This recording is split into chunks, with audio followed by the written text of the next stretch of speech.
এটা রামচন্দ্র দেবের মন্দির। এই ঝুলন যাত্রা বিখ্যাত বললাম, তখন এই বেদিটা দেখছেন সব রাম, সীতা, লক্ষ্মণ, ভরত, শত্রুঘ্ন, হনুমানজি বহু মূল্যবান মূর্তি আছে। এই বেদির উপরে সাজানো হয় দোলনার উপরে, দর্শনার্থীর জন্য তখন গেটও খুলে দেওয়া হয়। মোগল যুগের এই ভাস্কর্যগুলো দেখুন, পৃথিবীর বিখ্যাত জাফরি বা পাথরের জাল বলা হয়। আগ্রা, তাজমহল এসব জায়গায় যাবেন দেখতে পাবেন। ছেনিয়ার হাতুড়ি এই ছিল উন্নত মানের যন্ত্রপাতি তখনকার দিনে, তাই দিয়ে তৈরি করেছে কেটে কেটে মৌচাকের মতো। এত নিখুঁত কাজ, প্রত্যেকটা ফুটো একই রেট, ছোট বড় পাবেন না।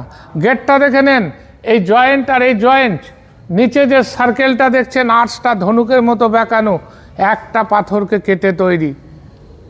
সব জয়পুরের শিল্পীর কাজ। দারুণ দারুণ।